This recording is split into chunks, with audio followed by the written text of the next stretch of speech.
السلام عليكم ورحمة الله وبركاته. ازيكم يا احلى متابعين في الدنيا؟ اتمنى تكونوا بخير وبصحة وسعادة. النهاردة هنعمل مع بعض دستة من الجاتو الشوكولاتة او 24 قطعة من جاتو الشوكولاتة بطريقة اقتصادية وبمقادير اقتصادية، من غير بيض ولا سمنة ولا زبدة ولا لبن، بمقادير هتلاقيها في بيتك، وبإذن الله اول ما تشوف الفيديو هتقومي تعمليها على طول. شايفين الكيك؟ قوامه هش وطري جدا وبيدوب ذوبان في البق، وكمان الطبقات اللي فوق هنعملها بطريقة اقتصادية جدا وبأقل نسبة من الكريم شانتيه. اتمنى بقى تعملوا لايك وشير وسبسكرايب للفيديو والقناه على اليوتيوب وتفعلوا جرس التنبيه عشان يوصل لكم اشعار بكل جديد، واهم حاجه اللايك عشان اللايك كمان بيرفع الفيديو. ويلا بينا نشوف المقادير مع بعض. قبل ما نبدا هنشغل الفرن بتاعنا على درجه حراره 180 علشان يسخن كفايه قبل ما ندخل الكيك فيه. المقادير بتاعتنا نفس الكوبايه اللي احنا هنعاير بيها بقيه المقادير. هنحط كوبايه من السكر اللي هو حبيباته ناعمه، وكوبايه ومعلقه صغيره من القهوه سريعه الذوبان، وهنحط كوبايه وربع من ميه من الحنفيه او ميه دافيه شويه على اساس ان السكر يدوب بسرعه معانا. هنقلب السكر كويس، لازم السكر يدوب معانا ذوبان كامل علشان الوصفه يكون سكرها مظبوط. هنقلب فيه كويس جدا لغايه ما نتاكد ان هو داب كويس جدا. هنحط بقى تلت كوبايه من الزيت، والزيت لازم يكون ملهوش ريحة، لازم يكون زيت نظيف وكويس، ما يكونش ليه ريحة علشان ما يبوظش الوصفة بتاعتنا او يخلي ليها ريحة مش كويسة. انا حطيت في الاول ربع كوباية من الزيت وبعدين كملت لتلت كوباية من الزيت، يعني حطيت كمان معلقتين زيت كمان. هنقلب المكونات كمان، مش هنبالغ برضو في التقليب، هنقلبهم عشان نتأكد ان السكر داب، وبعدين هنركن المكونات السايلة على جنب عبال ما نحضر المكونات الجافة بتاعتنا. المكونات الجافة عبارة عن ايه؟ عبارة عن كوبايتين من الدقيق. دقيق؟ طب نجيب دقيق كيك مخصوص؟ هقولك لأ، اي نوع من الدقيق ينفع، لو دقيق جميع الاغراض هينفع. انا استخدمت دقيق الغلة بتاعتي او دقيق العلامة اللي موجود في البيت عندي، وطلع تحفة ونتيجة كويسة جدا. بس اهم حاجة تنخلي المكونات كويس. وهنحط كمان معلقتين كبار من الكاكاو الخام. المعلقتين الكاكاو الخام ما يكونوش مليانين هرميين، يكونوا معقولين. ولا طبعا البطل بتاعنا النهارده هو الكاكاو، مش هنستخدم شوكولاته ولا هنستخدم حاجه، فلازم يكون نوعه كويس. انا استخدمت الكاكاو الاسباني الفاتح، طبعا اداني نتيجه كويسه جدا في كل حاجه. وهنستخدم كيس كامل من الكيك شيف، وهنستخدم نص معلقه صغيره من البيكنج صودا، وهنستخدم ذره من الملح عشان تعادل الطعم. هندخل كل المكونات الجافه اللي احنا قلنا لها دي، وهنقلبها كويس في بعضها، وبعدين نضيف ليها المواد السائلة بتاعتنا.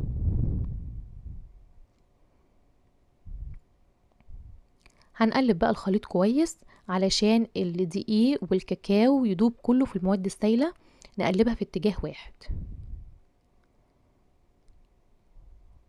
طبعا انا المضرب بتاعي وانا بضرب بيه الخليط باظ مني، بس الحمد لله يعني حاولت ان اكمل بيه. وزي ما انتوا شايفين كده كل الدقيق داب في المكونات السائلة وعمل معايا خليط زي ما انتوا شايفين كده، خليط تقيل. وبرضو هوريهولكوا تاني. طبعا السبيتيولا ده اختراع هايل جدا، لانها اولا ما بتهدرليش الخليط، ما هدرتليش الخليط او ما هدرتليش الحاجه انا بعملها، وفي نفس الوقت عرفت الم الحاجه والاطراف والجناب بتاعه الطبق بتاعي. هجيب بقى صاج مقاس 30 في 30 او 30 في 40 على حسب السمك اللي انت عايزاه. واحد هنا دهنة زيت كده وبطنه بالدقيق، وبعدين احط فيه خليط الكيك بتاعي، واحاول ان انا اوزعه كده عشان الخليط طبعا بيكون تقيل، فهحاول ان اوزعه كده. وهخبطه خبطتين على الترابيزه او الرخامه علشان يتساوى معايا ويطلع كل الهواء اللي فيه. طبعا الفرن انا قايله ان انا مشغلاه من قبل ما اشتغل في المقادير، بيشتغل لمده 10 دقايق قبل ما احط الكيك فيه. وبعدين بحط الكيك فيه، طبعا ما بفتحش عليه. لو الفرن بتاعك فيه مروحه اوكي بيبقى كويس. بيقعد قد ايه في الفرن؟ بيقعد حوالي من ربع ساعة لتلت ساعة في الفرن على حسب نوع الفرن بتاعك او حسب قوة الفرن بتاعك. انا قاعد معايا حوالي ربع ساعة في الفرن. بتختبريه بسكينه نظيفه او بعصايه الشيش طاووق. ما تطلع نظيفه خلاص ببتدي ان انا اطلعها من الفرن، وده بيبقى شكلها وقوامها طبعا بيبقى هش جدا وطري جدا، وده بيبقى شكل الكيك. شايفين طري ازاي؟ ممكن يتاكل كده لوحده مع الشاي من غير اي اضافات عليه خالص، لان الكيك طري جدا. طبعا بيختلف لو انا حاطه مثلا في صينيه اصغر من الصينيه اللي انا حاطه فيها دي. طبعا الزمن اللي الكيكه بتاخده في الفرن بيبقى طبعا اكتر شويه، لان الصاج بتاعك او الصينيه اللي انت حاطه فيها اصغر شويه من الصينيه اللي انا حاطه فيها، فبالتالي هتاخد وقت اطول في الفرن. هنا بقى هنحضر الطبقه التانية على الجاتو. هنحضر ايه؟ هنحضر كوبايه من اللبن وعليها نص كوبايه من الميه، وهنحط معلقتين كبار من الكاكاو الخام الاسباني الفاتح اللي انا بقول لكم عليه. وطبعا انا قلت لكم لازم نستخدم نوع كويس، لان احنا هنعمل منه كل حاجه من غير ما نستخدم حتى شوكولاته. هنحط كمان معلقتين كبار من السكر، والكاكاو برضو ما احطه ما يكونش هرمي، يعني ما يكونش المعلقه هرميه، يكون معلقه برضو مليانه معقول. وهحط كمان 3 معالق من النشا، برضو المعلقه النشا تكون معقوله، ما تكونش معالق هرميه قوي كبيره قوي يعني. كده خلاص الخليط بتاعنا. هبدأ ان انا اقلب فيه بقى على البارد. المضرب ده برضو عملها معايا وباظ مني برضو، بس الحمد لله برضو كملت. اتمنى بقى تعملوا لايك وشير وسبسكرايب الفيديو لقناتي على اليوتيوب، وتفعلوا جرس التنبيه عشان يوصلكم اشعار بكل جديد. قلبنا بقى المكونات كلها على البارد. هنبدأ ان احنا نحطها على النار بعد ما اتأكدنا المواد كلها دابت معانا. هنحطها على النار، وهنا بدأ الخليط ان هو يغلي بقى، فتقلب قوام، ولسه هيتقل كمان. بس انا هنا هوطي النار خالص، علشان هسيبها حوالي 5 دقايق كده عبال ما النشا تستوي معايا. شايفين القوام؟ تقل خالص وبقى زي المهلبية التقيلة بالظبط. شايفين؟ والقوام بيلمع ولون الكاكاو فاتح ومديني نتيجة تحفة. هسيبها بقى تبرد على جنب، او افضيها في بولة تانية لغاية ما تبرد على جنب، علشان اكمل بقية الطبقة ديت. هجيب بولة، طبعا البولة بيضة فمش باين فيها معلقتين السكر، انا حطاهم، حاطه معلقتين سكر عاديين خالص من الناعم مش البودر. وحطيت نص كوباية من الكريم شانتيه. نص كوباية دي ممكن اقسمها نصها كريم باستري ونصها كريم شانتيه عادي، برضو تبقى اقتصادية جدا وجميلة. واحط نص كوباية من المية المتلجة او المية الساقعة. وهضرب بقى الخليط لغاية ما يتقل معايا. هبدأ الاول بسرعة بطيئة، وبعدين اعلي السرعة معايا.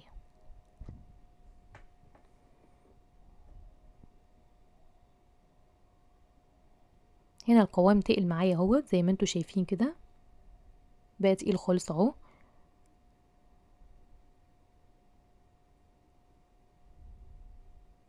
هحط بقى الخليط المهلبية التقيلة بتاعتنا، هحطها بقى على الكريم شانتيه، وابدأ ان انا اضرب كمان مرة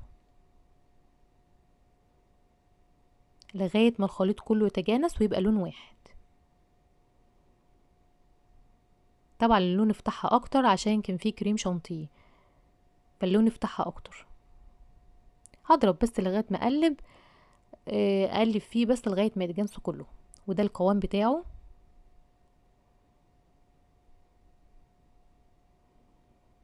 طبعا بقى الكيك شكله ليه عامل كده زي ما يكون مشقق، هو ده الكيك ده بيبقى كده اللي هو من غير بيض. وده الفرق بينه وبين الجاتو اللي هو بالبيض. اما اللي من غير بيض، البيض بيعمل تماسك للكيك، ما بيخليش فيها تشققات او حاجات من دي.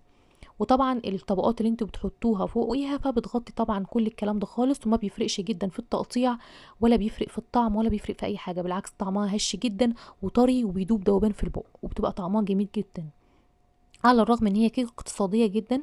وكمان الطبقات اللي فوقيها اقتصاديه، بس مديه طبعا ميكس رهيب وطعم رهيب جدا للكيك.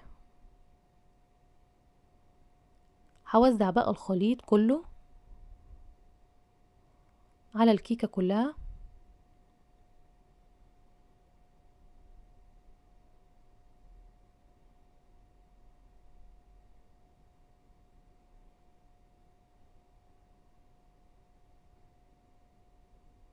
يلا بينا نصلي على النبي عليه افضل الصلاة والسلام ونحط اللايك بتاعنا.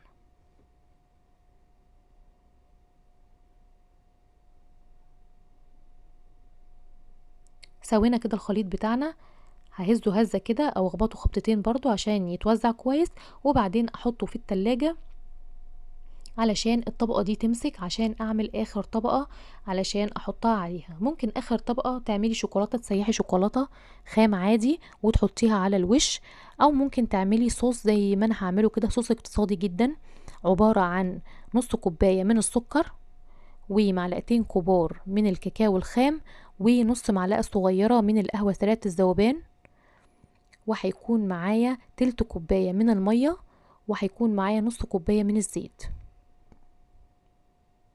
هحط في الخلاط بتاعي تلت كوباية المية،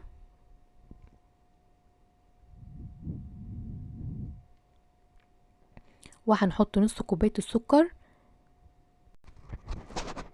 وهحط الكاكاو والقهوة سريعة الذوبان. هضرب ده كله بقى في الخلاط. طبعا الإضاءة مش كويسة شوية، بس كمان هحط نص كوباية من الزيت سرسوب كده عشان القوام يتقل معايا. طبعا الصوص دوت بالمية فهيطلع مش قوامه تقيل قوي، بس هيطلع قوامه كويس يعني وسط. طب انا عايزه اتقل القوام قوي بتاعه، لو عندي معلقه كبيره من اللبن البودر ممكن اكملها عليه، هيديله قوام تقيل شويه عن القوام اللي انا عاملاه، بس القوام اللي عاملاه وسط وكويس يعني مش تقيل ولا خفيف قوي. هنا بقى بعد ما طلعت بقى الكيك بتاعي من التلاجة هصب عليه الصوص بتاعي.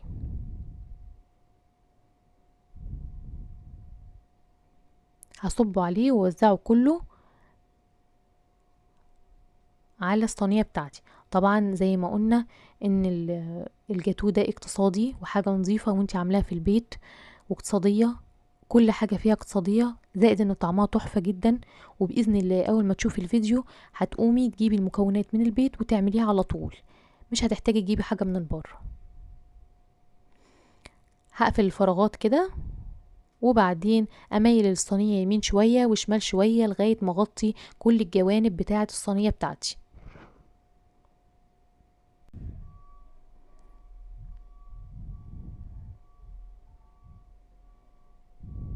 كده تمام، غطيت كل الوش بالصوص الموجود، صوص اقتصادي جدا. وزي ما قلنا مقاديره اقتصادية جدا، نص كوباية من السكر، معلقتين 2 كاكاو، معلقة صغيرة من قهوة ساعة الذوبان وممكن تستغني عنها، وتلت كوباية مية، وكمان نص كوباية من الزيت. طيب عايزة تسيبيه كده بالصوص وتسيبيه في التلاجة شوية يجمد شوية، وبعدين تقطعه وتتاكل عادي مفيش اي مشاكل.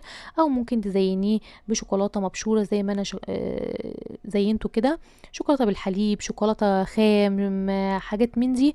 آه، اختياري بالنسبه لك انت، اختياري. عايزه تزينيه بمكسرات، عايزه تسيبيه زي ما هو كده عادي مفيش اي مشاكل. بس انا كان عندي شوكولاته خام فزينته بيها كده، بشرته شويه بالمبشره، وبعدين بشرت شويه على الوش كده زي ما انتم شايفين، وادت شكل كويس. ممكن برضو تخليها كده لو انت عايزه، او ممكن تزينيها مثلا بمكسرات فوقها او اي حاجه من دي، يعني تمام قوي يعني. هقطعها بقى، انا قطعت 4 صفوف بالطول، وقطعت 5 بالعرض، فكمان قطعت في قطع قطعتها زي مثلثات كده. وطبعا التقطيع دي على حسب ذوقك انتي، عايزه القطع صغيره، عايزه القطع كبيره، فده على حسب ذوقك انتي.